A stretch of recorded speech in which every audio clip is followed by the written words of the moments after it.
What's up, guys? Welcome back to another episode of the Media Mafia. Today we've got our very first episode with a couple of guests on.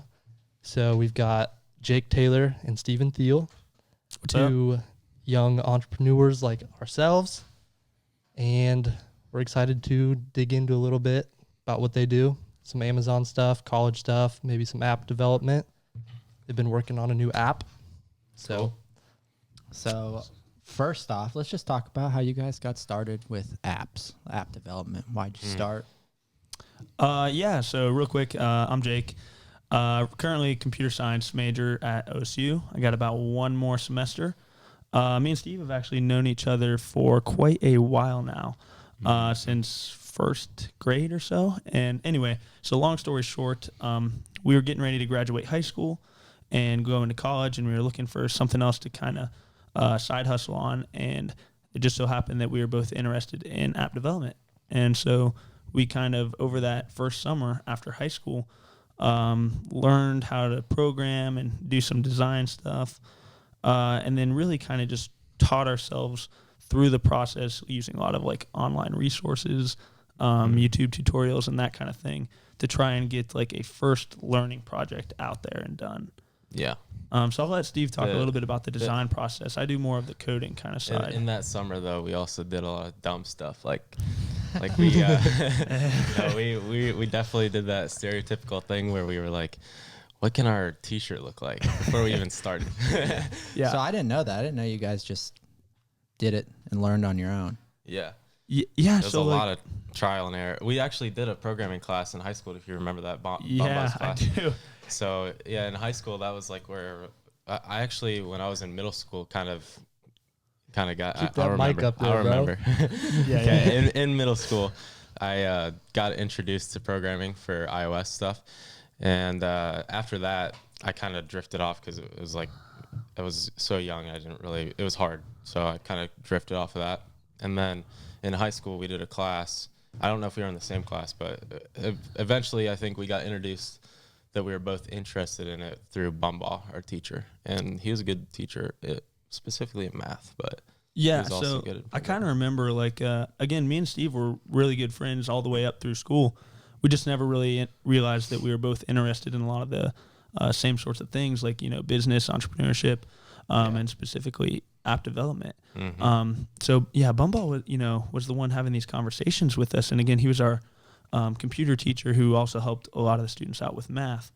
And so he kind of introduced us towards the end of our senior year and said, hey, you guys are both looking to do a lot of the same things. Maybe you should try and do something. And so then, yeah, over the summer, that's where we really tried to dig in and learn the hard way. Yeah, like Steve said, I remember like literally the first night that we were talking about this stuff, we were coming up with a game plan. We were doing some good things and talking about a future. And then somehow it steered into, all right, let's design T-shirts that we're going to make. And so, yeah, that's kind of where that first night ended up for sure. You spend like 10 hours thinking of a name for your first app? Yes, and the logo. And the that logo. was taking a long time. the logo You did all that before you actually made the logo app, for this podcast has been in the making for like 2 weeks now. I was talking to Jake a little bit about it earlier, but it's been quite the process for it. It's very hard to pick. Well, and yeah, you were showing me some of the mock-ups you guys got for your logo. And yeah. It's one of those things where like, you shouldn't take too long. Obviously, you might change things in the future, and we ended up changing. So the first app that we wanted to make, we wanted to start off making these simple games. It was Cock Blocker, right? That was the first one. That was the first app Cock that we block? made. But Yes. It's not what it sounds we like. actually wanted to make something else before that. Yeah, Cockblock, we wanted to try and so we knew that we didn't have any money, so we wanted to try and test how well the market would react to some, a name that's maybe slightly controversial or could get some buzz around our target market. But it didn't even start out as the app. It started off as something completely different, which was kind of interesting. And our friend actually came up with it when we were in college. Didn't he come up with the door idea? Wasn't it? Yeah. Opening doors. Yeah. At first yeah. it came up. I don't know if I can actually show this, but he first had this idea where these people would be going up running into these doors, and we were supposed to open up the doors with our thumbs. I can't get the app to load, or I was going to show it. But long story short, it was like we wanted these very simple games, kind of, in the app business, they call these like hyper casual games a lot of times. and they were kind of, I would say, had a maybe right over the peak. This was like right after Flappy Bird had started going on the downhill, and a lot of these games were making a lot of money off of the ad revenue. And so we were interested in getting into game app development, specifically hyper casual games, because of where we wanted to go after it. We saw it as like a means to an end, making money and then perhaps investing it in other kind of business ventures. So ad revenue on apps, I don't know how that works. We do a lot of stuff through like YouTube and stuff. So YouTube ad revenue comes from views from watching the ads beforehand. How does ad revenue work on like apps? It works a lot of different ways.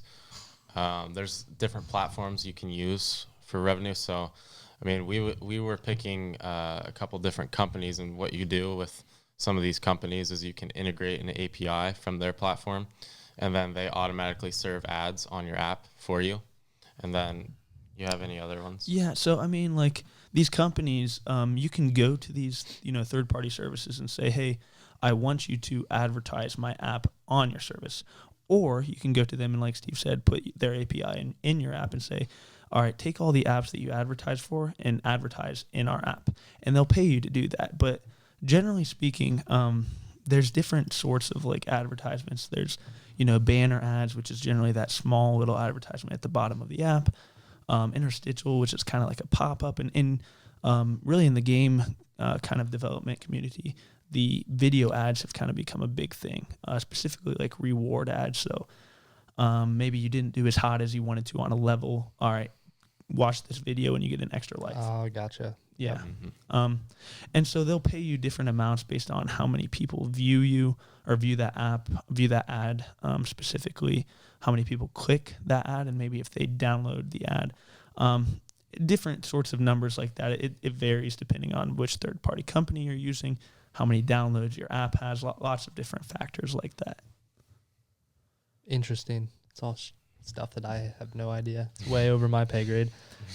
It's in a way, it's still a lot of stuff at it's first. similar, but it's also completely different. Yeah. Yeah. Again, like you said, there's some crossover between, and I don't know as much about the kinds of like ad stuff that you guys do, but I do know that there's a little bit of crossover there. Like I don't know, like how, for example, how would it work when you guys are running ads or getting paid to do that kind of thing? For like a service, so let's take Derek, for example, a local chiropractor that we know that we've been doing it for a while. So to that one, we build the whole system. Cut that out. Going blind for a second, and I'm not That's cutting funny. it out. That's funny. But we build the whole system to Yeah. get people that are having issues, back pain, whatever. Uh-huh. We're giving them the offer to come in. He's a dry needler, so we're giving them the offer to basically what we found out too is that more brand awareness works better than like giving them an offer of like something free, because then you get You type attract of the wrong yeah, type you of crowd get- with free. you get those okay. free people that either don't end up showing up or they come once just for the free time, Which and we then- did, and it didn't work. We got a whole lot of engagement and a lot of people like entering it, Really? but then the conversion rate of those people actually coming in was like extremely low. So then okay. we changed it to more of a branding, letting people know he's there, using that type and putting what it costs up front. And those types of campaigns, at least for around here, have done a lot better than trying to offer your services at like a discounted rate and stuff. Because you get all those, cheapies. Yeah, you get all the tire kickers out of there. Like Yeah. there's a lot of people that just look for free stuff and enter free stuff all the time, and then it's racking up your cost per click and everything, making you pay more for all these ads when You're not getting anything out of it. yeah. they're just gonna click it and never come in. Right. Yeah, that makes sense. So lately, it's just been a whole bunch of brand awareness Okay. instead of just trying to sell them right up front on the ad. So we're giving them a little bit of information about who that person is, what that business is at first, and then pretty much just giving them the option of whether or not they want to take it to the next step and actually go in there. And it's like everything these days. Like people buy from people that they know and they like. Yeah. Most of the time, you're not gonna buy from a brand or something that you just saw on the side of the road and are like, oh, I'm just gonna go buy something from them. Yeah. It's like you buy from places that you know and like Rogue, for example. We've all done CrossFit. Yeah. Everyone buys Rogue. Right. because it's everyone knows them, everyone likes them. Mm-hmm. And exactly what you said, like, it's funny because they kind of popped up with CrossFit because they tried to associate their brand with, with CrossFit. Yeah. And that's, people in CrossFit, all of a sudden they've heard the name Rogue, all their friends are buying Rogue stuff. And next thing you know, they got a whole bunch of brand awareness, and that is the name of the game. They did a damn good job too. yeah, they did. And that brings us to all this content stuff that we've been getting into lately. And that's because the people you see the most online are more of the ones that you'll go do business with. So we're trying to convince a lot of the clients or business owners that they need to be producing more content, because we get a lot of people that literally post nothing, or maybe once or a few times a month, that think that starting an ad campaign is just going to solve the issue that they're having with their sales, which most of the time is not the case. You can't just have a business that's there, but it's not on social media, and then expect an ad to just fix everything. Throw ads at it. Yeah. Right. Build it and they will come kind of thing. It's not necessarily true. Most of the time it just does not work out that way. Now for apps, do you kind of do it? How do you guys, like, I know you have to make it first and everything, and then do you just put it on and see if it goes huge, or do you have to go through different channels to get that? Yeah, so it's funny. That's kind of what we thought was going to happen, building our first app. Like, thought you were going to get a just throw it out there and it goes. Yeah. We haven't done anything standardized, really. Bro, get that mic up to your mouth. I'm going to forget that. I told you I'd forget that. Oh, that's funny. You need a headset mic. I need like a little leash next to my neck. You right there. It just needs like one that you have to hold. So We need to put Oliver's I'll shock hold collar on him, so every time he goes back, Give him a little buzz buzz. him. I'll just That's give him a a good little idea. pinch over here. I should have wore the. I got that. What's that posture thing called? Oh, the thing that vibrates Yeah, on I your got back. that, and it works. I could have used that because that would probably work. I'd lean back. Probably would. But back to your question, like, that first app, we tried to put a little play on the name to get it to spike a little bit, maybe make it go viral, and that didn't really work. And we should have seen that coming. How could you as your first one? And you live and you learn. Yeah. But so like it used to be when it was a little bit more difficult, and in the early days of the app business, you could almost make an app and let it skyrocket to the top of the charts if it did, if it was well built and it solved a problem, or the game was fun, or sorts of things like that. Like when the App Store first came out, the flashlight got big, and that's just a white screen. Oh yeah, I remember that app too. We had it. I had that. Yeah. Everybody had it. It's crazy. And then there was a whole bunch of like copycats, like 10 other flashlight apps popped up around that, and still did for it. Like I remember reading an article. Flappy Bird came out, and then there was so many copycats that got put out after that, and they all did really, really well, just, riding the wave that Flappy Bird had created. I have a question for that too. Why did the creator of Flappy Bird, if you guys know, why did he just delete that app? Because it was huge, and it just I heard he burned out or something. I heard that he couldn't take it, how much money he was making, so he shut it down. I also heard that, That's but I why didn't know if that was true. I didn't either. I didn't think a person could possibly just be getting, that's too much money. I don't want it. I can see somebody doing it, but it's crazy to me. I would never do it. I would never do it either. Keep it coming. Yeah. I've heard a lot of different rumors, but I don't know what the final reason ended up being. Yeah. But one of the questions I actually had down, which goes on to what you were talking about, is how in today's day of such a saturated market with app development, how do you stand out and differentiate yourself and be successful in that? That's a good question.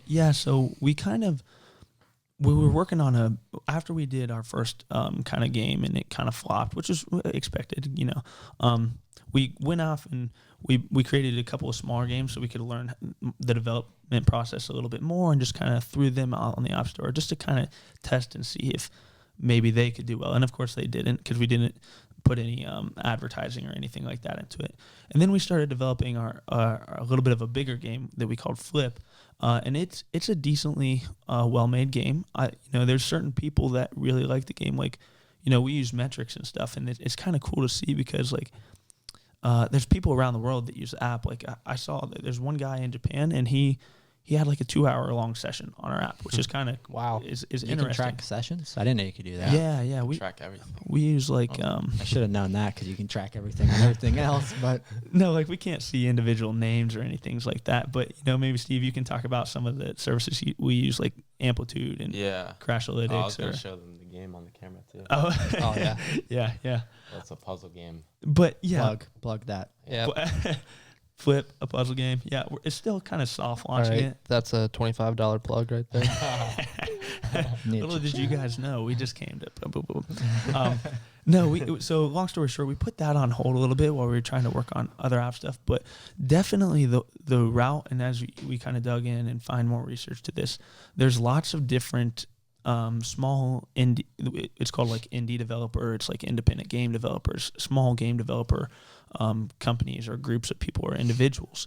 Oftentimes we'll get on, different Reddit posts or different Facebook groups or lots of these little different sites, and they'll start building a following over the course of their development period, putting out updates like, today we added in better graphics to the game, or today we got the functionality of the game. And so if you get enough interest that way, you can get a big enough following to where you can hopefully spike the downloads at the beginning of launch. So It's just like YouTube. It's probably like an algorithm in the App Store. 100%. If you get a big spike, a lot of views for YouTube, like if you post it, get a bunch of views, then it tells YouTube, hey, this is a hot video, people like it. Yeah. So they start pushing it out to more people. I'm assuming that's what people basically do with the same apps thing. too, and there are people that try to hack that too, just for that, because that is the reason that a lot of apps go viral in the beginning. They try and get it huge before they launch it. So there's like things out there where I know you can like pay for downloads and stuff, like,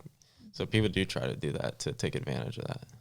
And there's I don't know as much. So we just launched that app so far on iOS.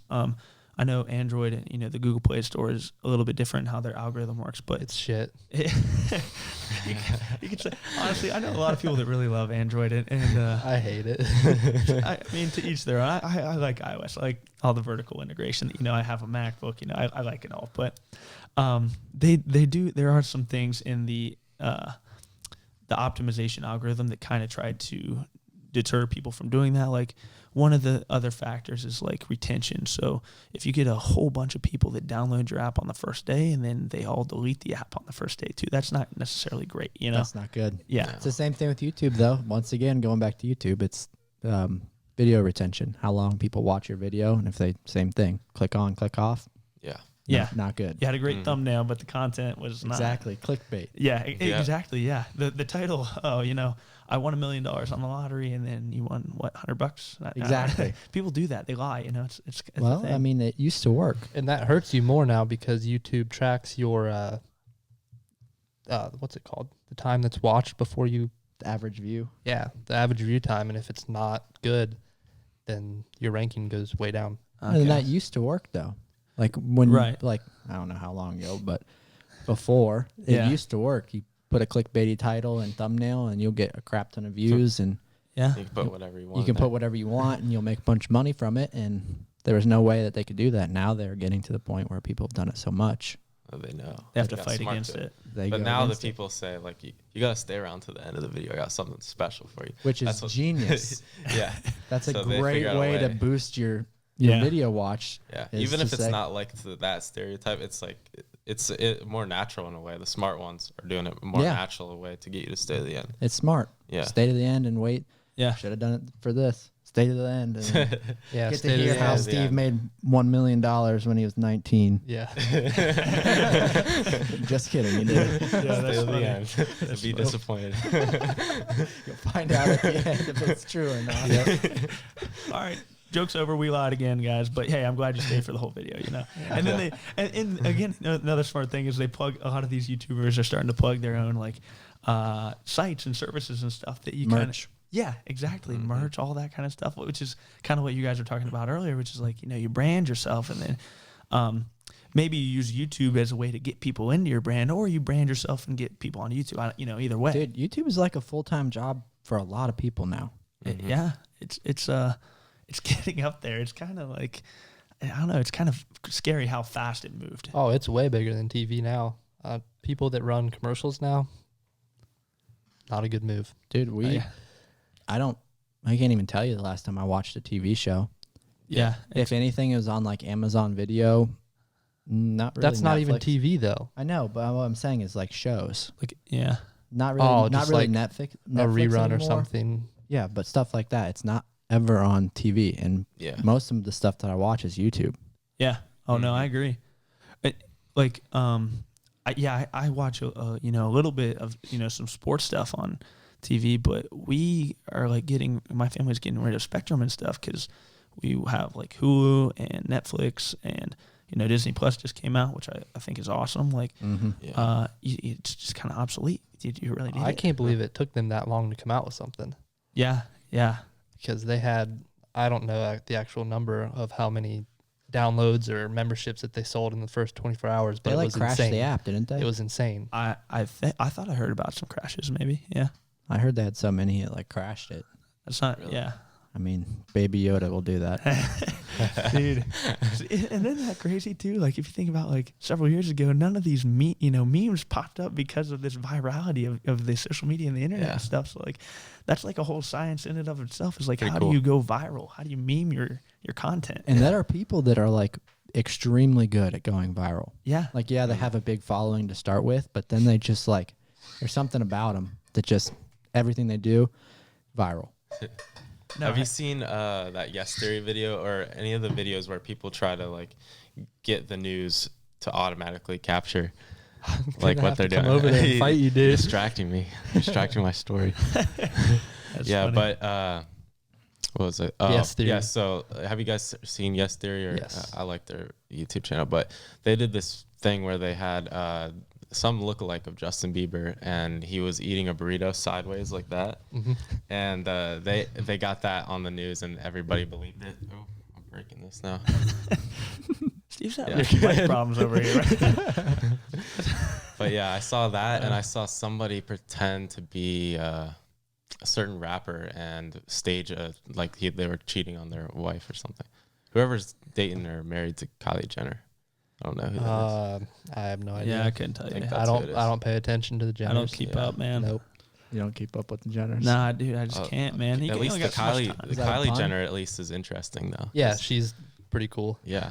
What was she, the youngest billionaire ever, or something Yeah. like that? Did she Yeah, just? it's insane. She's the one that just. No, I'm thinking of somebody else. Never She mind. made her own makeup company. Yeah. Which people always say that she was given the ability to make that, which Yeah. to some extent is true. Some extent, She yeah. was. But who else is out there actually doing it that Yeah. has the ability to do it? I actually saw an article about that today too, and they were they went to deep research about their family, and they're like, I'm going to tell you why that's actually complete bullshit. And they said, actually, they went on to tell about the different brands that the other Kardashians started to try to make, and it was maybe a cologne thing, it was something else, but they flopped, and so it's not all about. So it wasn't She just started. just She, a oh, brand. she can start whatever and it'll Yeah. go crazy. she had Yeah. money to begin with. Yeah. She wasn't poor, Right. She could hire everything, But, it was she did still it. Yeah, and it still takes a fuck ton of work.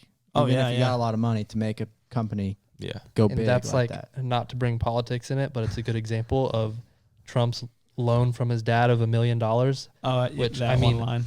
That's really not a huge business loan for a business as big as he created with it. Right. Like he actually took it and did something with it other than just Yeah. spend it on dumb shit. Mhm. Earlier we were talking about you can't just throw, ads at something and let people come to the, the service or the site or whatever. You can't just throw money at a product and make it great.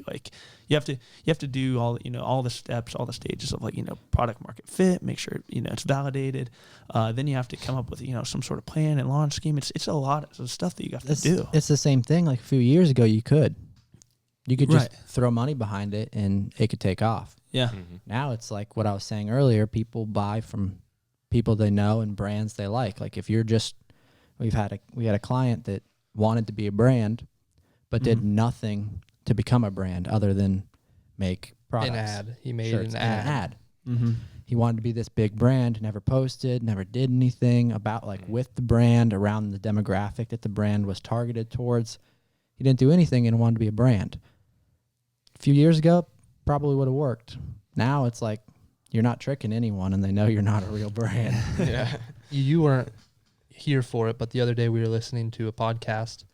People like us, marketers, that were talking about how they took their ads to the next level.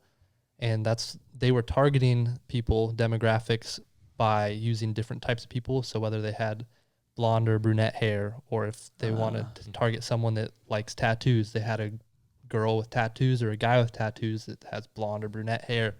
And they were testing all these things, and that's what you can do when you have an actual budget, which we usually don't have. But when you have that budget, you can test those different things and see how the market for whatever product or service you're selling reacts to the type of ad that you have. Right, so it's pretty cool to be able to experiment with stuff like that. Like a lot of like, you know, it's like old school, but you know, just a lot of A/B testing. Like Split testing. That's all it is. See what works best, and whatever works best, see if you can find something that works better. Right. Yeah, you're constantly filtering out and changing the stuff that does and does not work, and it's a never ending process, right? Like if you ever stop doing that, well, the market's going to change, you know.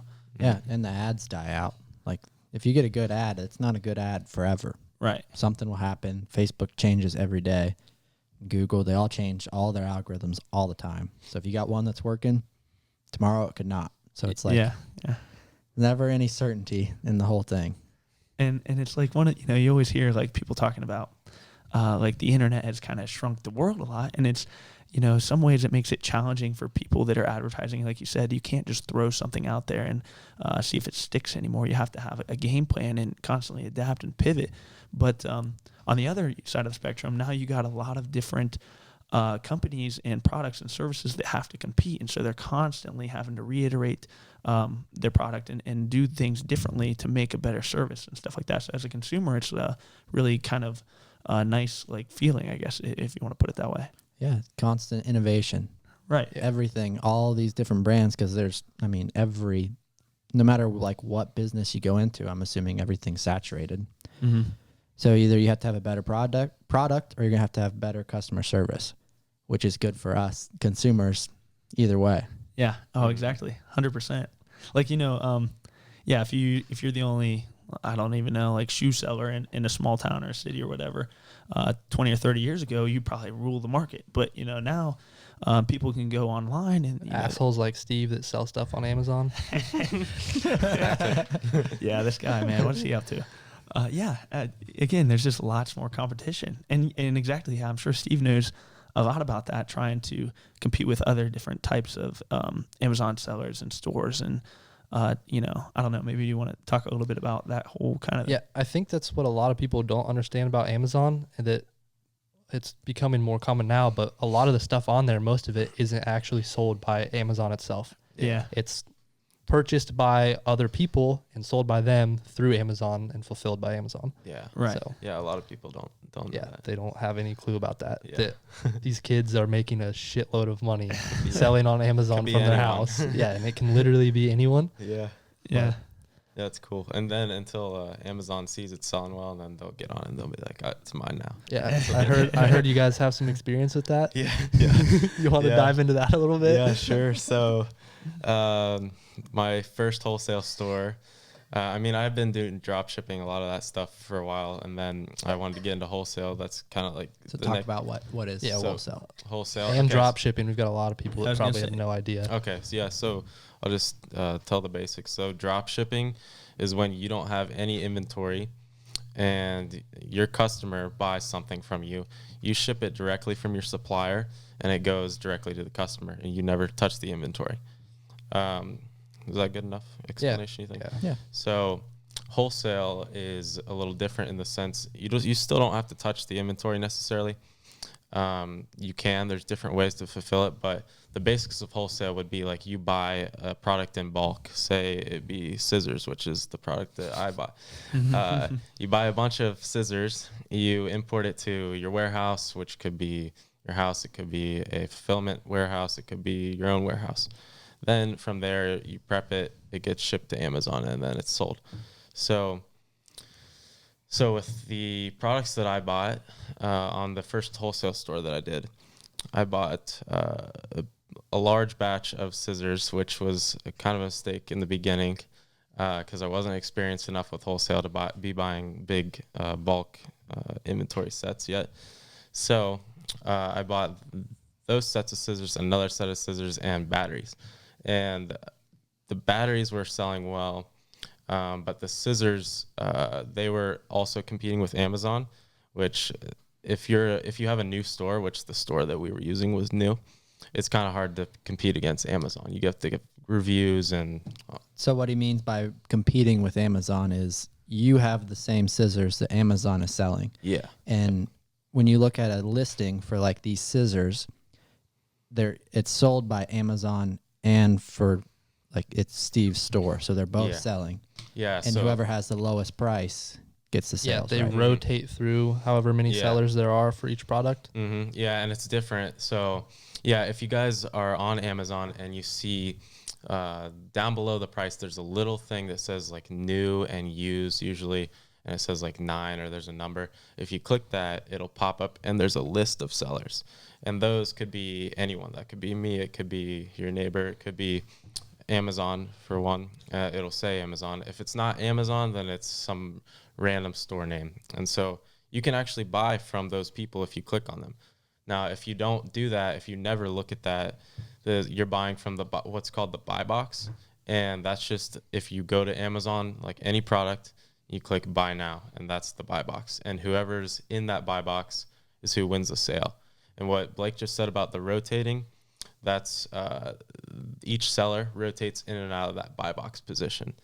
And so that's what we were doing with Amazon, but Amazon was controlling more of the buy box because was that just because they were undercutting your price every time?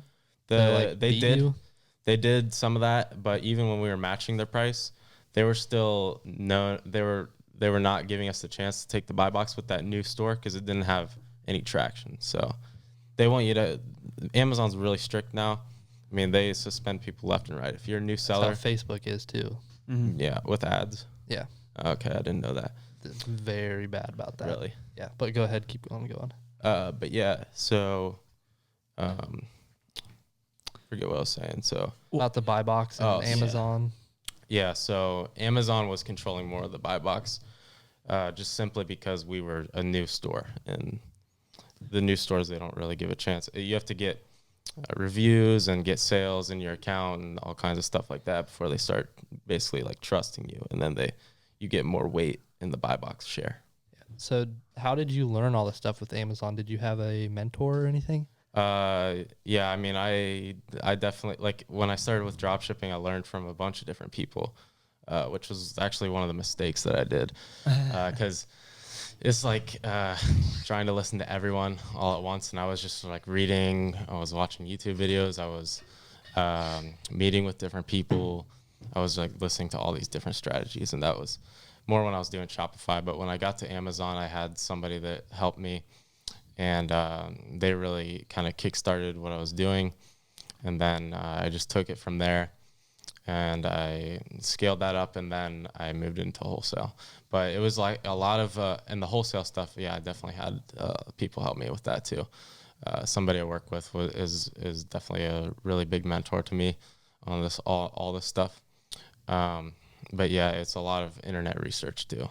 Yeah, you can find a lot of stuff on the internet instead Yeah. of having to go to school for. Well, I mean, you can't even go to school for something like that. Mm-hmm. Most people don't even know about that. Mm-hmm. So Really quick, Steve, I just want you to like kind of like take a step back, because you mentioned at one point that it was a little bit of a mistake for you guys to buy some of those products in quite a large, big order, such bulk.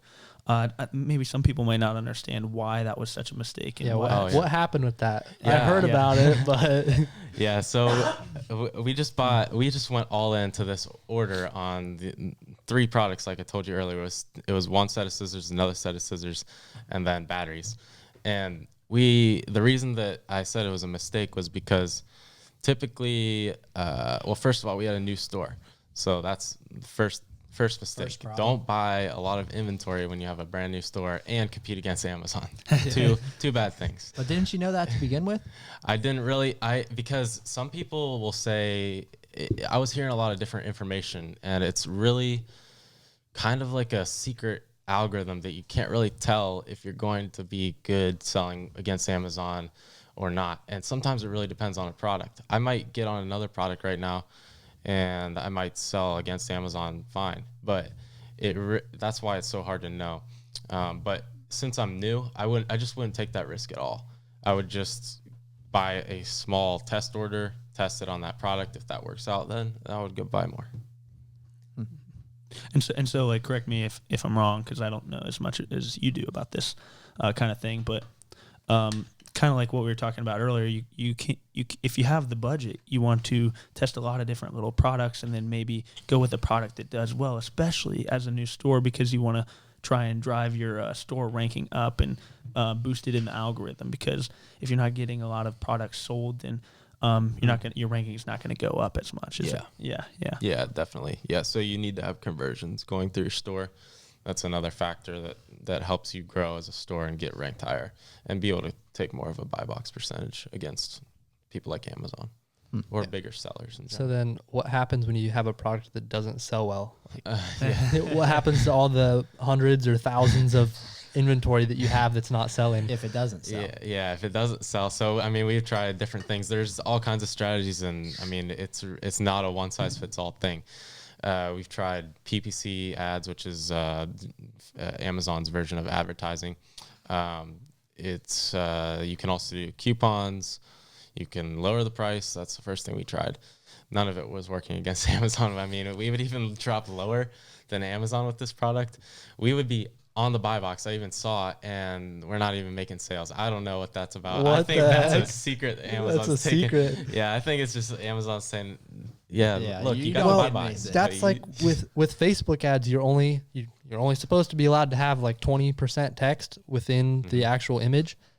And we see people daily that have like a full image of text. I've heard about that rule. They let you run it, but they say that it won't convert as well. Mm-hmm. But we see it daily with big brands that are converting like crazy. Really? And we're just like, what the heck? Or guns, for example, you're not allowed to advertise anything with a picture of a gun. But then we'll see companies like Grunt Style or someone like that that are advertising guns. And we're just like... Or nudity. Yeah. Or nudity. Like even just If you a got guy picture- having his shirt off. What was it? I tried to run an ad with, it was a picture of you, I think, with your shirt off for the, Barbells of America, our clothing brand that we had for a while. and Still have we it. couldn't run it, Really? or I couldn't run it. Just because Blake had his shirt off. Yeah, because but then you look at big fitness brands And and they they do have it. hundreds of ads with people's shirt off, and we're like, what the it's fuck? just kind of like the same thing. Like, You're just too sexy for Facebook. I That's what they're guess, saying. or I just Show too too much ugly, skin, man. yeah. Or people they're like, yeah, people probably don't want to see that. Oh my gosh. but Maybe it's just like a fine line, like your shorts are just a little too low. You need to pull I this mean, back. I've got some pretty good looking quads there, Jake. Oh my gosh. That I hadn't actually heard about that. I didn't know. Like I knew that Facebook was strict with some of that kind of stuff. And you guys have told me a little bit about that, but I didn't realize that even just a dude with his shirt off is kind of like Oh, yeah. no I go. didn't know that either. Even politics, they are very left-sided. Yeah. People have done like studies to show that they have shown one side stuff significantly more than the other sides, and it's been proven, and they say nothing about it. But Interesting. Well, I think we talked like maybe for a couple of minutes about this the other day. That's why I think there's going to be maybe it's a social network, maybe it's not, but some sort of medium that pops up in the near future where the whole goal of this interaction is just that they don't filter any of the content. Exactly. You know, something that, and I'm not saying that, unregulated. unregulated. Like people can, they get in fits about lots of little different things, and that's totally cool. Like you should be able to do what you want to do, but you shouldn't be able to regulate what other people can say as long as it's not like breaking any, laws or anything like that. Freedom of speech kind of thing. Let people say what they want, and then if you don't like it, well, you ignore it. You don't follow them. Yeah. It's like block them. It's the same thing. Like that's what it should be, and it's all these Facebook in particular. Like they've kind of transferred into them telling you what you're not allowed to say and do and stuff, and it's Probably have people like just normal people reviewing it who live over there, right? yeah.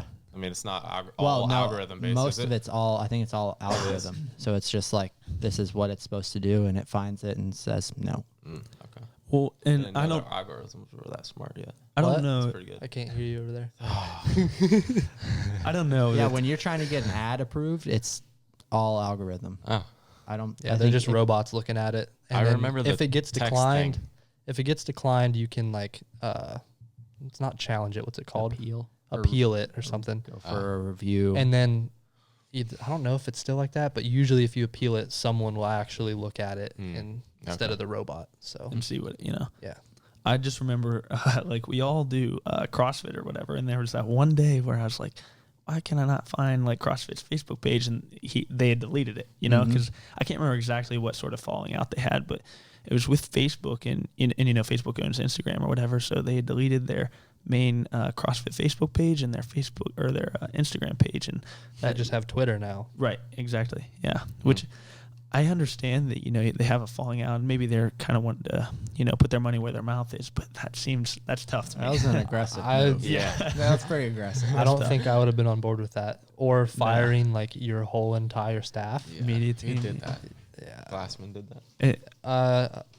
Yeah, and whoever the higher level people were. I don't know. And it was who- random too. They just like woke up one day and like half the company lost their job. They were like, Wow. oh, I used to do the Instagram daily WOD thing. I used to like look at that every day, and I was gone. I was like, what the heck? They took that away too? Yeah, they took the Well, daily because they didn't posts. have their well, they page. didn't They have still their- do their Oh, daily. they still have it on Yeah. like the site. You just Yeah, have the to sell site. site. But I used to Gotcha. look at the picture on the Instagram. Gotcha. But then, like, they fired the media team, but that actually made, like, Marston and Heber, they started their own YouTube channel, and now they're doing way better than they were ever doing Right. for CrossFit. What do they do? Oh, they do CrossFit stuff still. They do have their own YouTube channel that's, like, blown up. They 'Cause travel and do CrossFit at places and hang out with they were people, part but of the CrossFit media team. Mm-hmm. They got fired. They're the ones that make, like, the Fittest on Earth documentaries that are on Netflix. That's cool. They're the ones that make it. They got fired, so they're like, okay, shit, what are we doing? Better get our So, lives together. And they They started started their a YouTube YouTube channel, and it's blown up. Like, That's it's cool. the new, like, I'll have to check CrossFit, that what out. they see. And they make What's their channel called? extremely buttery bros. Buttery Bros. Buttery bro. Well, Their videos are extremely good. Like, really, really good. And they're still making, like, the Fittest on Earth documentaries and stuff. What kind of style are they? Are they like It's still the documentary same. almost like feel? It's vlog, but it's like It's like a really, really good vlog. it's like a professional style vlog. they're funny and goofy, but their vlog is like they're professional videographers. So, like, they have great cameras. All of their stuff's really good. They have a friend who does animation, like graphics, All of their After yeah. Effects After work. Effects graphics. So well, and it's funny, it's like, really good. you know, maybe that was like you know, 99% of people could not foresee this coming, but maybe by getting rid of the media team, now you don't have to have CrossFit HQ in charge of it, and there's all these other you know, there's a huge window for that kind of stuff to pop up in the market, and they're all competing each other against each other. probably have more media exposure now that they got rid of their media team. Right. I mean, when you just look at it and you don't know anything about it, it looks like a terrible move Yeah. by CrossFit. But I think it was actually a really, really good move. It gave them more revenue to spend on other stuff, like fighting all this other crap with, like, Coke. And even just concentrate. They just won. They won it. Yeah. Yeah. No, they didn't win It was a with different versus lawsuit, Coke. wasn't it? It was the The health yeah. and there's some health yeah. company that I know what said you're that talking about. CrossFit was bad for you. They did Yeah. a bunch of tests and they said it was bad for you, and they published it. right. And then they actually, all the tests they did were wrong. And Yeah, it they was would completely turn out fine false. for you. Yeah. And they lied. And it had this it's- whole So adversely they kind of tried effect. to sue them, or They did sue them, and CrossFit and they won. won, They won a couple Yeah. $1 million. That's cool. Maybe, I don't know. Yeah, a lot. I can't remember. But but they didn't win against Coke yet. No, not yet. Coke has a little bit of a better budget than CrossFit does. that's It's all a money game at that point. Yeah. But no, I maybe this is like a little bit of a good transition point, because, like, again, most people would say getting rid of the media team, awful idea. Maybe don't do that. But it had, you know, it maybe had some different benefits in ways that people can't see, and I think that's a lot of times where people get tripped up on traditional advertising. And you guys know a lot about Facebook marketing and ads, but basically people will create an ad and they don't have any way to measure their terms of success. Like, they'll just think, you know, maybe it'll just make the business better. You know, I'll get more customers. Well, I think you really need to have some sort of specific quantifiable data that you can measure success by, because maybe you don't get any direct purchases, but you get a lot of brand awareness from doing that kind of thing, which is, you know, CrossFit got a lot of brand awareness, which we're kind of what we're talking about.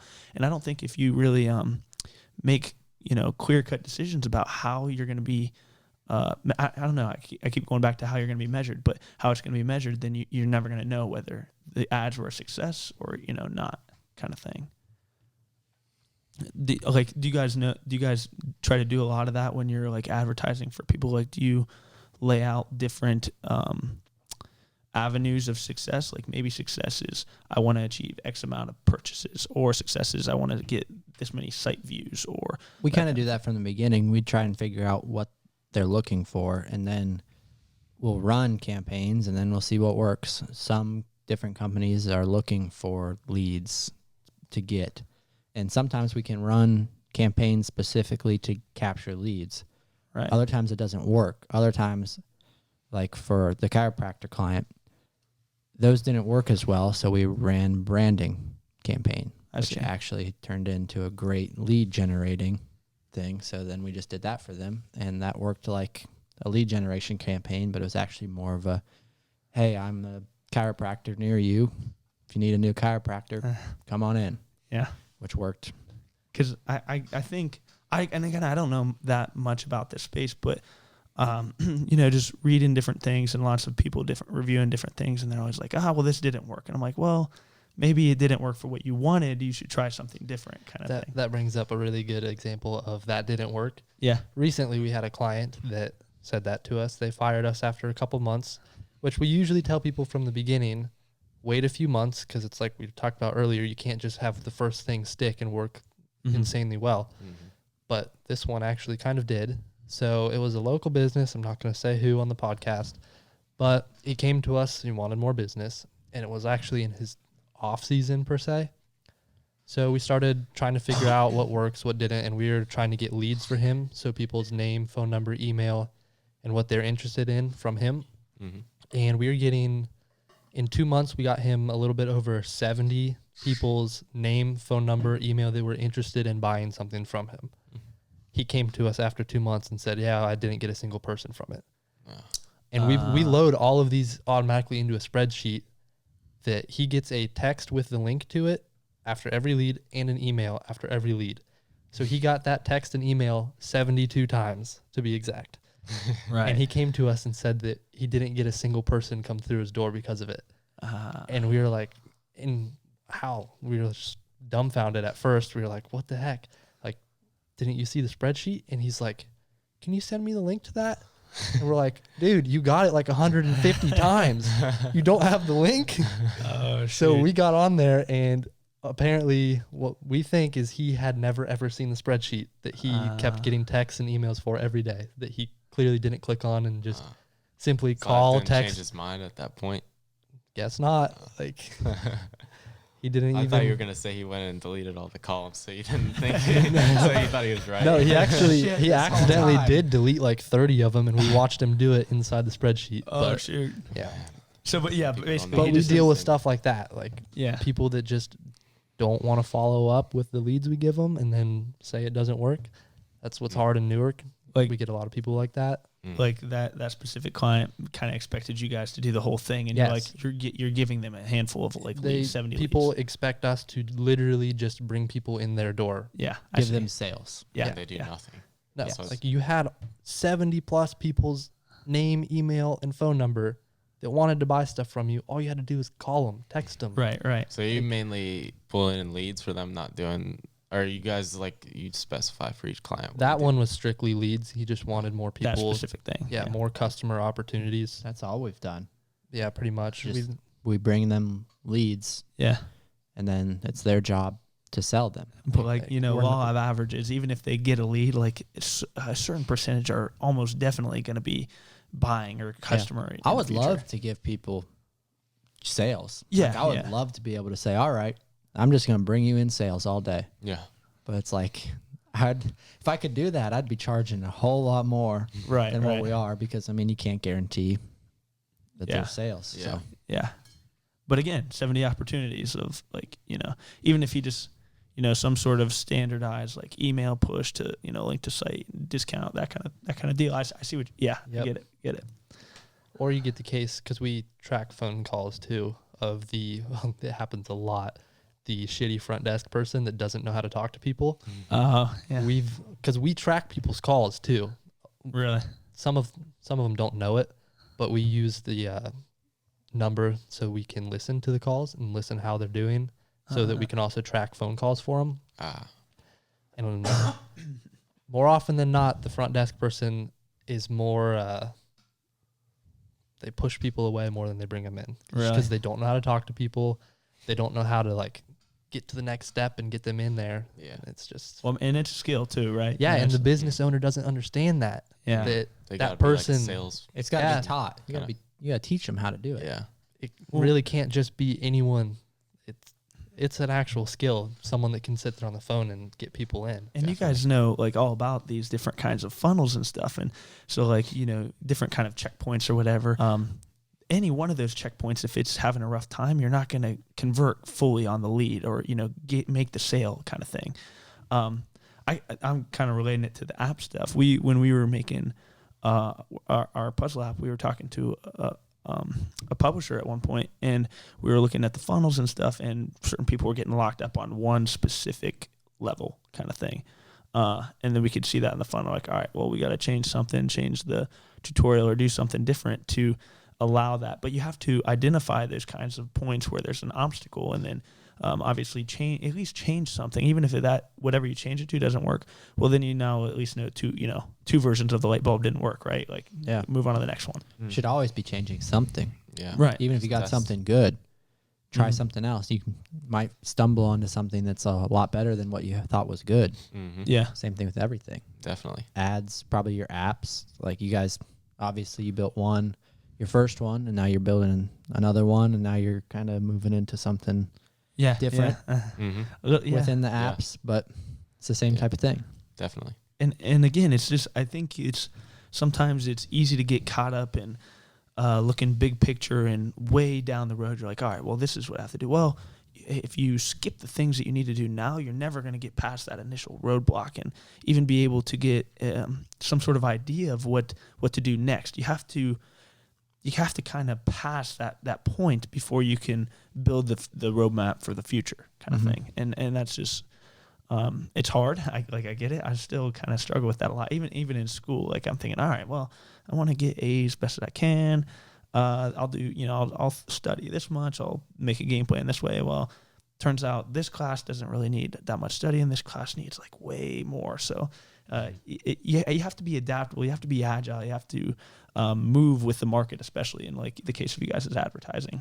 So you talked about school. How has school helped you in your app development? Has that helped? Yeah, so it's funny. A lot of the skills that I thought I would be learning in school, yeah, Wake's This already is where I laughing. figured it would go. Wake's already laughing. No. I haven't. Like it's not as more applicable. Again, I'm a computer science major. A lot of I it did is finance, so nothing for apps. Yeah, you're completely just whatever you learned is good. Steve's off the edge completely. And real quick, which is nice because you can learn a lot of the stuff on the internet. But anyway, like a lot of that stuff was not very applicable in an immediate way. However, there is a good base or foundational layer of like how to think and approach some of these problems. And especially like, sometimes maybe I'm given like a programming project or something in school, and they basically what I originally thought is that they would kind of help you through that project, and that's not how it is. It's basically like they say, these are the requirements. You go out and figure it out on your own. And that was scary initially when I first started doing it. Yeah. And then I kind of really learned how to learn and how to teach myself things quickly, and that has really carried over, not just to the app development. Jake's aspect too. It's very much on your own because he just told me his group. Oh, they Yeah. all bail. They all bailed on you. So very again, much on sometimes his you get really lucky with the groups that you have, and everybody's just like on the same page, and you basically just delegate things out, and everybody gets their part done, and everything works perfectly. And then sometimes you get a group where like, Probably more often than not. it's hard too, because like I go to OSU, and the classes are normally 35 a piece in a class. And a lot of those classes, even though I'm in the same major, there's a lot of people that I have never met before.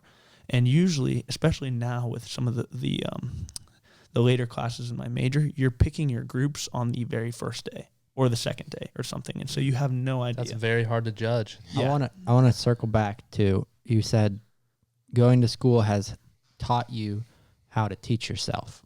Yes, and so that makes absolutely no sense to go to school. right. Yeah. Because It's literally doing your own, you taught yourself how to code apps. Yeah. And everything we did else. That. We would like, we literally did all that on YouTube and courses. So like we did courses and then we were like sat down, we just started doing it. We look it up as we go. And we learned all of that. I will say, I'm not going to hate on school that much. I dropped out because that's how I felt. And I agree But that it's the right choice for a lot of people to drop out sometimes. People go to school and pay this insane amount of money to teach themselves how to learn. And did you see the problem with that? Let me back up just a hair because I crazy? have gained a little bit of knowledge. So for example, I love school. Jake, you've told me very different stories. Let me preface I'm sending this this by to saying, all of your future employers. no. In all seriousness, let me preface this by saying there's many aspects of school that I hated. Like pulling, like I'm not even joking. For like probably the last 3 semesters of school, there's been like usually I pull at least one all-nighter a week usually. But Question. yes, This is how would you describe it as like you feel like you would have spent your time better working on an app or some type of business idea, pulling those all-nighters, or do you feel like your time was well spent putting in those all-nighters for a class that you had to teach yourself that's not really applicable? So here's the thing. Like, because I've thought about this a lot. Like, there's a lot of things that I could have been doing with that time instead. I could have been starting a different app idea or a different, website idea or a different project. And yes, I would be closer to there and then now.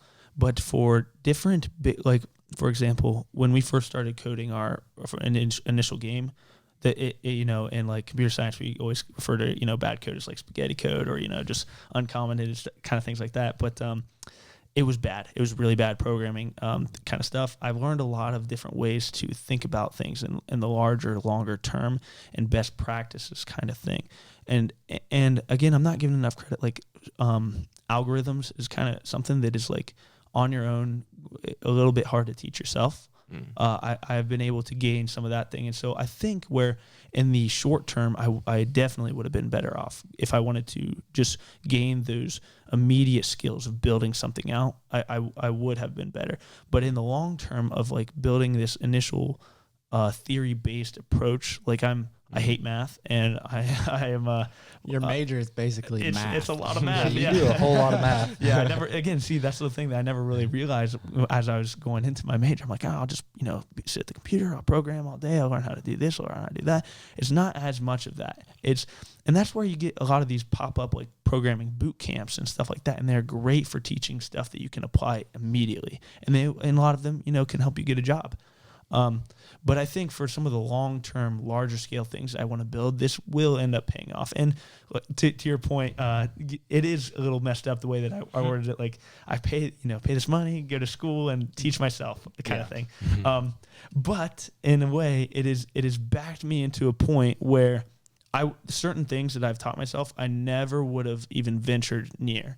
Had I not been going to school and had this kind of... So it like forced you to teach yourself some things. And I know... Which is good too. Yeah, and there's a lot of people out there that they are super disciplined and they can just make themselves, do things. And I need a little bit of a push, and it helped me. And, and it's more like you learn like a lot of theory-based stuff for programming, right? Yes. That's how I kind of saw the programming degree, because there definitely was like more cutting-edge things you could be learning, but it's like... You got to really learn how to think, because they do that right in your degree. Right. So one of the things that I think for the long term will put me at a bigger advantage is like, again, I've taught myself how to learn relatively fast, but also I know the standards and the kind of fundamentals of programming. So where somebody that maybe doesn't have as great of a hold on the fundamentals, it might be really hard for them to switch programming languages, as their programming language gets like phased out. Where like I can pretty much, I wouldn't say that I'm extremely fluent in the nitty-gritty syntax of a lot of individual languages, but I can pick something up pretty quickly. Like I can read the documentation online and pretty quickly know what to do, kind of thing. Gotcha. And Jake's gotten really good at the structure stuff too. I've noticed from school, because when we first did the Cockblock app, that was like terrible, like how it was coded. Yeah. But definitely more efficient now. So I think there's definitely some benefit. To kind of end this, because like I could go on for a long time. There was like just so like they always, refer to like, I think it's the Dunning-Kruger effect or whatever. When you don't know that much, you kind of think that you know a lot. Like you kind of feel like you're an expert on the subject. And then the more that you learn, the more that you realize you don't know.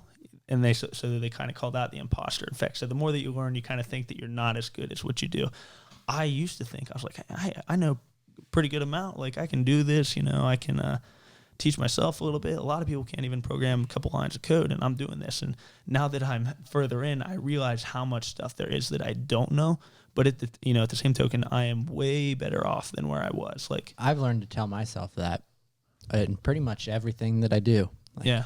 I think I'm pretty decent, but I'm actually really, really bad compared to someone else. There's always someone that's going to be way better than you. Definitely. Oh, yeah. It's a good way to think, though. It is. I mean, you always got one, step you're trying to reach and try to attain, and you should be, proud of your accomplishments in the short time, but never satisfied, right? Like, keep learning, keep adapting. Exactly. Dude, we're over an hour. Yeah, we got to Really? keep an eye on the screens. Batteries die. We'll have to switch them out real quick. Okay. Are we anyways, rolling through? I don't Yeah, care. How let's long keep are we going. Okay. Keep going. I mean, we should Fantastic. have about a half hour left on each battery. But Okay. if we run out, I've got 2 on hand that we can switch out. So Really last that long? Sweet. I think so. Yeah. That But- was fast. But anyways, for the Time people flies. that don't know, you dropped out of school, 2.5 years in business school? I was 2 years in, 2.5 years going to OSU Newark, which is just a branch of Ohio State. And I was going for a business degree, and just for 2 years I was taking chemistry and like a movie class and stuff that I just felt like was a complete waste of my time. And for Jake, it's different because your stuff sounds like it's kind of helped. You still had to do the G's, though. Yeah. So But that's what I didn't like. It was Exactly. 2 years of G's, and I was Yeah. just like, "This is." You got all the bad without any potential good. Yeah, I got nothing You missed good. it. Yeah. And the thing with like advertising is because I had buddies that went to business school for marketing. That's the biggest bullshit degree I've This ever is seen. this is like the main Oh my reason God. why I Yeah, I didn't learned go. the 5 P's in marketing. I had one marketing class because it wasn't my major, but it was part of the business school, and we learned the 5 P's, like product, place, whatever. Do you guys No, even know those? It's No. Facebook, YouTube, Google, Yeah, yeah. ClickFunnels. That's what it is. Yeah, that's for real. Yeah. But that's the main reason why I didn't go was because I've grown up with my parents doing it themselves, Yeah. and you don't learn that in school. Like the things that you have to do, you don't learn in school. Yeah. Yeah. We watched Billie Jean is a like huge, great marketer, Facebook ads. Mhm. He did a video. I'll have to find it and show you because it's really good. Mhm.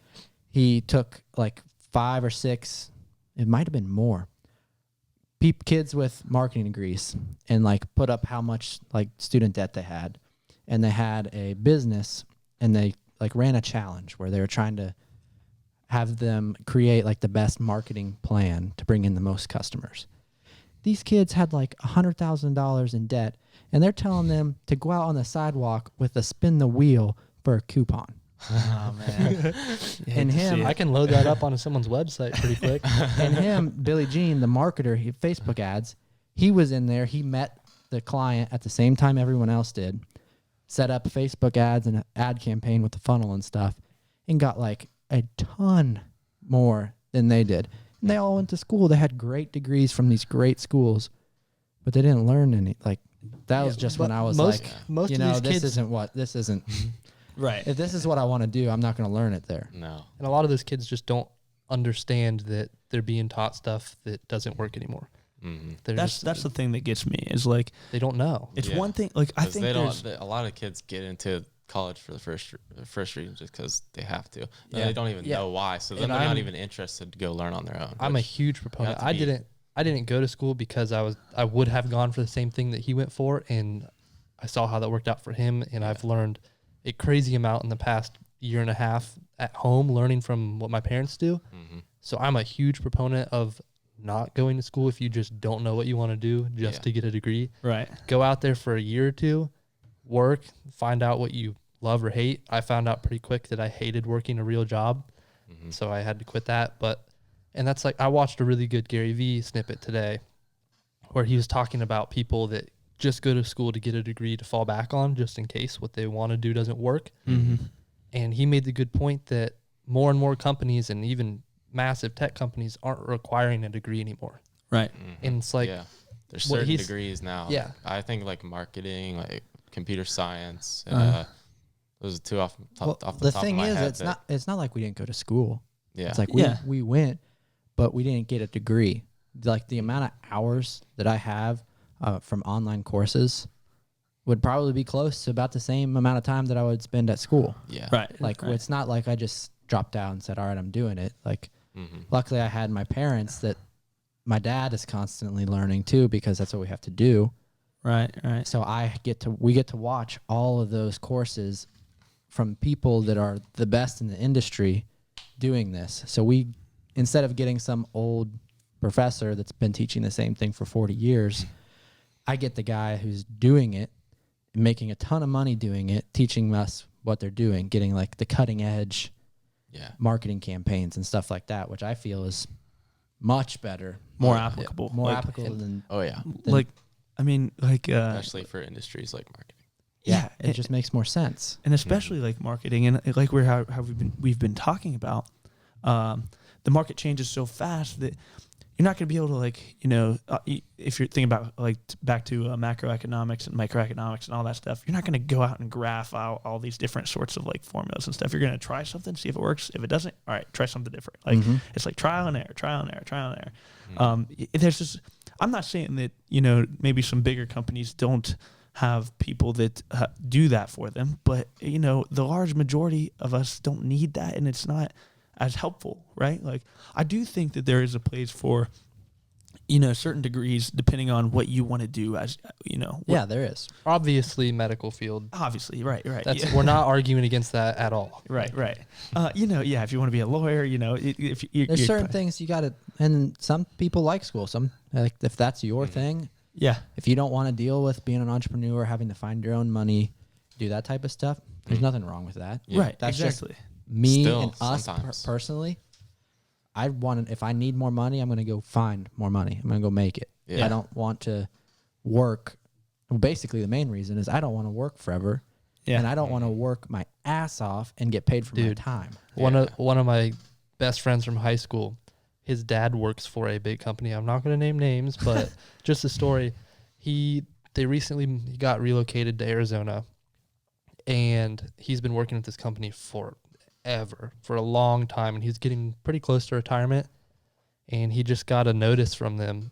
I think this was the correct number. I'll have to ask him, but it was like another 10 to 15 years extended. You're Mm. And kidding. he was within a few years of retiring, and he was like, "Oh my God!" I was just like, how do you deal with that? It's gonna happen more often And now. that Yeah. is so scary. Yeah, and you're right, because like again, there's so many. The barrier to entry for certain ones of these markets has come down so much because you have the resources at your fingertips from the internet. You can go online and find somebody to do this for you, and then find somebody to do a different features, different sorts of things. You don't have to do everything on your own now. It's all can be sourced out, and so lots of new players in the market on various different things, and cutbacks like that, or not necessarily cutbacks, but things like that can happen more often on these bigger companies, and it's scary. It really is. Yeah. And I mean, we have to change all the time too, but like we're in control. It was like I 100%. said, I didn't like the idea of me getting paid for my time. Like, Yeah. I didn't want to trade my hour of work for money. Like that I don't like that. I want to be able to put in the work, do my job better than anyone else, and make the money from that. Right. Instead of just, I can go in, me and you work the same job, do the same thing. I can put in a lot more work than you, and you just slack off the whole time. You get paid the same. Mm-hmm. I And don't then like that. when you leave, maybe you have nothing for your efforts or whatever. Whereas like you kind of working on your own thing, it's an investment in yourself and in the business or the product or service that you're offering. And so, even let's say worst case scenario, it flops, it doesn't do well. Well, okay, you got experience, you gained something, right? Like it's a lot of times you get out of like I'm not going to say I don't have as much experience, I don't know, but I hear people talk about they get out of an office job and they're like, I didn't learn anything there. Like, Well, we you know? had a friend of ours from the gym that graduated and got an office job, and she hates it now.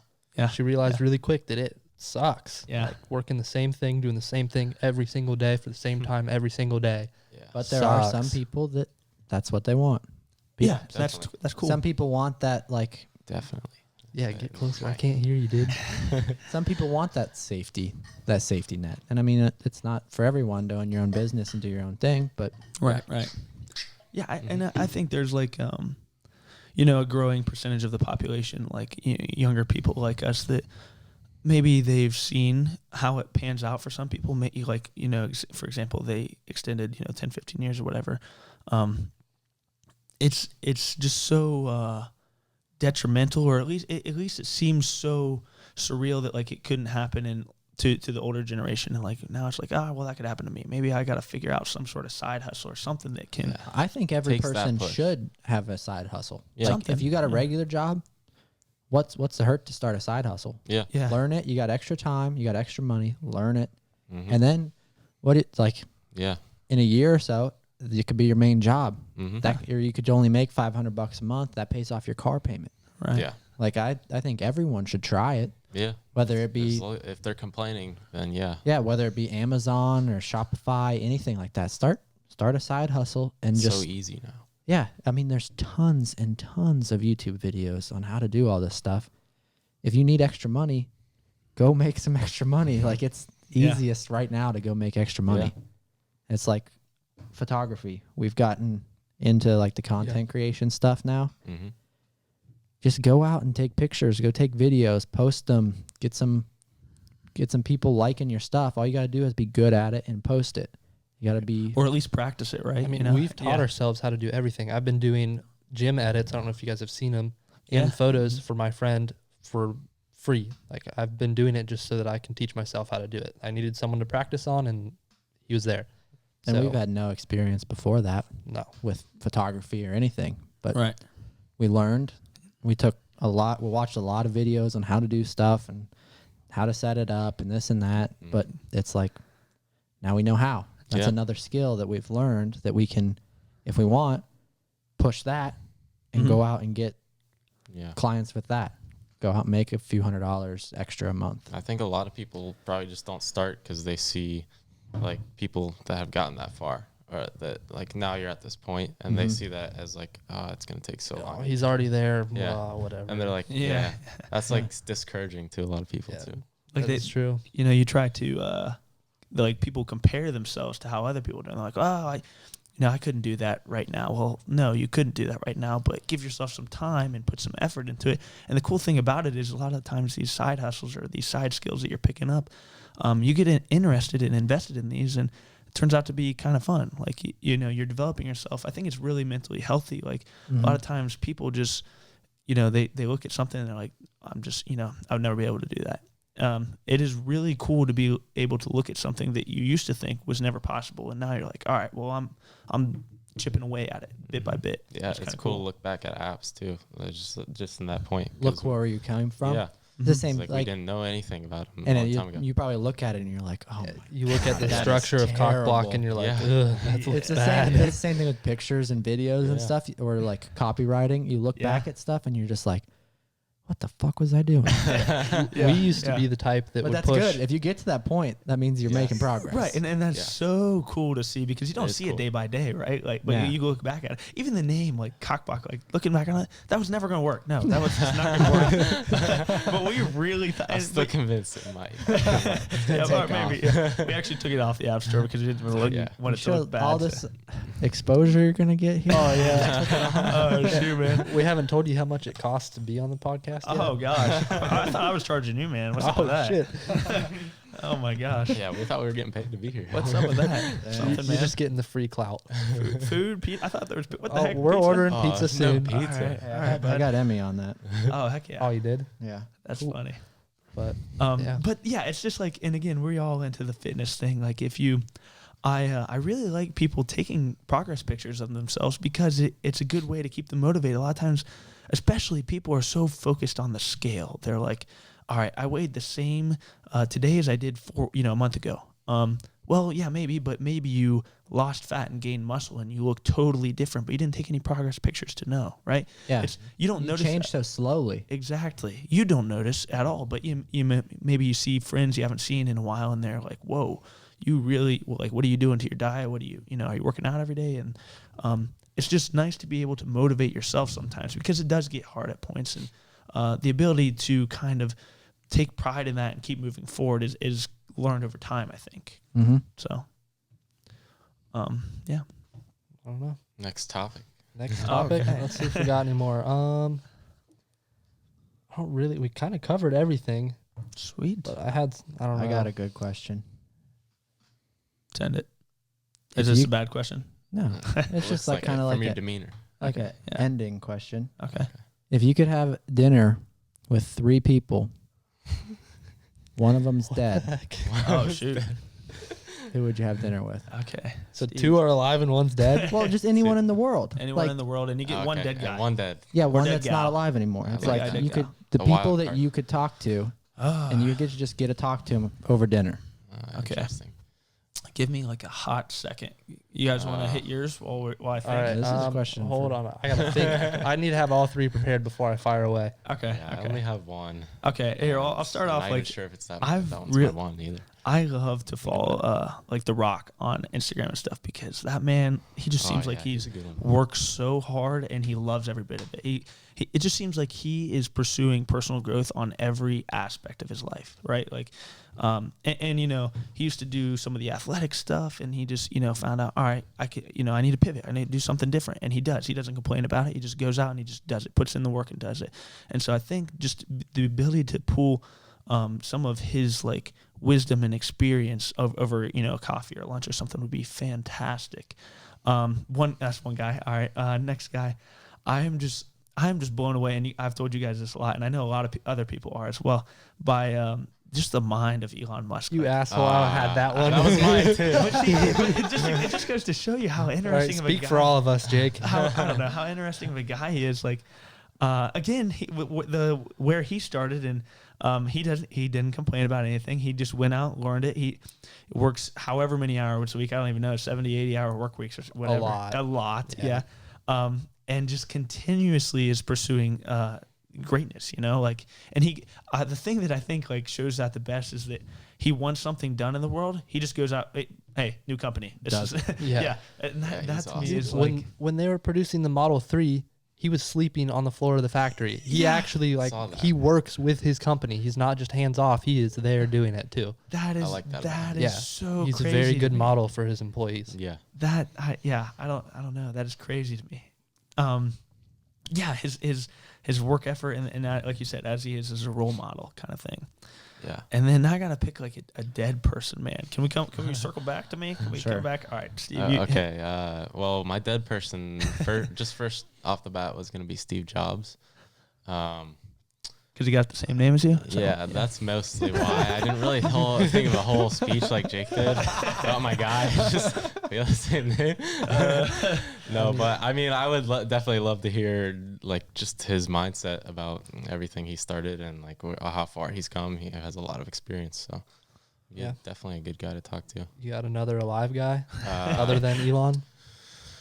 Another one that comes to mind right away is like Eric Schmidt, Google. Oh, that's cool.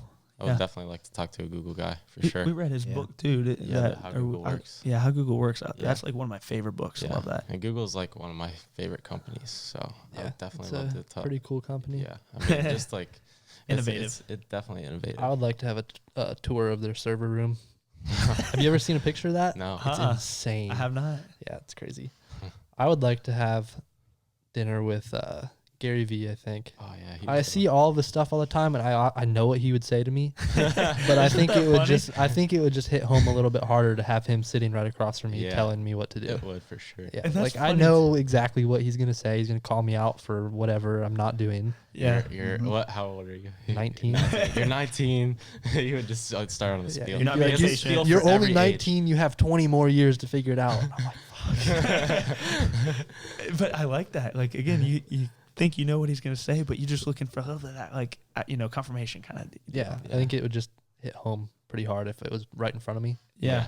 Definitely. A dead guy, I had no idea. This is bad. Like I'm just trying to think of like, The Juice World. oh gosh, I want to find Dude, out that what was- happened. Yeah. that's kind of an interesting aspect too. I like this, conspiracies like that. I want to the Yeah. conspiracies of Epstein. people. Interesting. Just Yeah, I talked to that There's guy. so See many what's up, man. conspiracies. No, okay, yeah, but I'm thinking mine are Elon. I think Donald Trump. okay. And then the last one, the dead guy, is Henry Ford. Oh yeah, Ooh, that'd be that's really good. cool. Interesting. He started the Ford Motor Company. I just Yeah. watched a show on it recently about how all the stuff he had to go through. Yeah, It was very interesting. He was the first one. He invented the assembly line. Yeah. He had to fight the patents on the automobile to be able to produce the Model A. Like the stuff that he had to go through to be able to build like that company. I think it'd just be really cool to get to talk to someone Yeah. that did that. That would for sure. that's I've heard a lot of cool things about him. that remind like all right, we're going the car way, and then we were talking about Elon and Elon's company, Tesla. Oh, I forgot. I used to have, and like Steve used to know this. I used to read like a lot of different biographies and read up a lot on Nikola Tesla. Would probably be my dead guy, just because like, yeah, that's really cool. he is, and I know that in some aspects people say he's a little bit crazy, but it seems like he was like way ahead of his time, and just the sorts of things that he was diving into. Most people don't even know about him. Yeah, that's actually crazy to me because yeah, like Tesla is named after a guy that's dead. it's Not just something he came up with. like and he got a lot of his inventions stolen by Edison, and just to see what his reaction would be on how the world panned out today, and how a lot of these inventions or sorts of areas that he was working on back in the day have come to life, kind of thing. I'd be very interested on where he sees the future going, because I think he would be intellectually like no problem, like totally okay with all that we have today. Probably. Mm-hmm. If he was He's just- that smart. He's just I don't even know. I haven't actually read. I have like 3 or 4 different biographies on him, and I read all of them through maybe 5 or 6 years ago. I haven't read them in a little while, but I will have to pick one up because it's kind of jogging my memory a little bit. Yeah, I haven't read any of his books, but Yeah, I'd it's like to. kinda,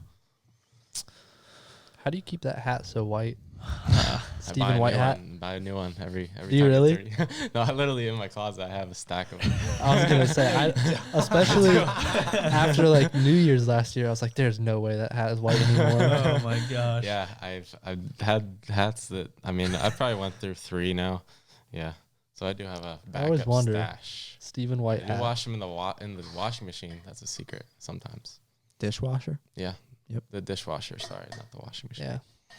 I've actually never heard that. That's kind Yeah. of interesting. I don't Not in the know. know. No, I don't know I'm where not. I heard that, but it works. I used to not I went through a hat spree, and then I kind of quit wearing hats, and now I'm kind of getting into it a little bit again. So I'm not a hat guy, man. Huh. No, Santa hat. We Forgot the all Santa have hat here. hats, Yeah. except you. Where's your hat, Jake? All right, I'm Jake No Hat guy. Loser. What's up with that? I don't know, man. Oh shoot. Jake has his own style. Yeah, I like to do my own things. You're talking about It's personal branding. I like to brand Style is- myself. Yeah. What- His style is What else nobody's does style. Jake do that? Nothing. He Bro. has I have weird sayings. sayings. Yeah. Guys. He Guys. thinks differently. Dang flabbit. I like to, He runs over a deer. Jiminy. He I runs didn't run into over a deer. deer. He Ran runs into a deer. It runs into him. Yes, It bounces deer ran off in. of him. Yes. Jake is true. so jacked, or he used to be Oh until he my turned gosh. into a marathon runner. Well, I broke my chest first. Let's not forget about that. He broke his I don't chest remember that. doing weighted dips. You were doing Yeah, like 100 yeah. pounds and then I dropped can't down remember. Maybe. Yeah. doing dips with like a lot of weight and ripped his chest apart. Yeah. Sternum So fracture. that kind of put a hold on the CrossFit career. Yeah. So he got into marathon running. Yeah, yeah. It's actually like we're talking about personal growth and all that kind of stuff. The whole marathon experience was very, very cool and surreal to me. Like, I'll be honest, I can't even. So I've always wanted to do a marathon. It's just been a bucket list item for me. But then one day I was procrastinating schoolwork, and I had seen like this advertisement for the nationwide children's Columbus Marathon, and it led me to a video. And first of all, it's for a really cool cause. They do it to benefit. They take donations and they do it to benefit a lot of children with cancer and research and that kind of thing. But anyway, so I kind of impulse signed up, and I'm like, all right, I'm gonna do it. And I had maybe 3 months, so a lot of time to train, and I was in decent shape still. But so then the discipline it took me to commit to running, which I did not like running at all at the time, but running consistently weekly, I would try to get at least one long run in a week, so anywhere between 7 and 18 miles usually. And then throughout the week, I try to get like maybe 1 or 2 shorter runs on top of my CrossFit training. But it taught me a lot about how to stay disciplined on myself. And like, even if I wasn't feeling, I remember we were at a party not that long ago for at a friend of ours, Caleb's, at a pool party, and you guys are all making me take shots or whatever. And I had a Sure did. 12-mile run in the morning. So I think I left the party, and it was a trail run, and I left the party at like 2 or 2:30 or something, and then got up at like 4:30 and drove to, an hour away. We're terrible friends. Yeah, you guys are awful. But anyway, so like that whole discipline aspect. And then the coolest thing, so I didn't like running, and then being able to run that marathon and do something that I didn't have any desire to run in the near short term, and then I ended up doing it. It was fantastic. So it translates over a lot into other areas of your life, and so definitely I'm recommending, if you ever get a chance, sign up, do a marathon, or even start with a 5K and then maybe a 10K and then go do a half or something, because it'll teach you a lot about different other areas of your life. Awesome. Wow. Yeah. I think we've covered a lot. Yeah, we should probably stop before the cameras. Okay. Yeah. Die. I'm getting pretty hungry too, but Yeah, I feel that. I think we Good. covered a lot of good stuff. Sweet. So thanks for definitely. being our first guest. We'll have to probably have you on again. We'll have Jake Taylor, Stephen Thiel. Yep. Yep. Throw some Instagram stuff out there. Dude, I plug can't- yourselves, My dude. I don't name even is know just my- at Thiel Steven. I think my Except Instagram. you probably don't know how to spell my last name. Spell it out. Thiel, and then Steven with a V. Yeah, I might be wrong here, but I'm pretty sure it's Jake Taylor 7373 on Instagram. Solid. So yeah, Cool. thank you guys. Thanks for having us. Yeah. Yep. It was Fun. good. All right. We'll see you on the next episode. Sound effect to end. Yeah. Oh yeah. Love it. All right. We'll see you guys. Yep. Thanks. Cool.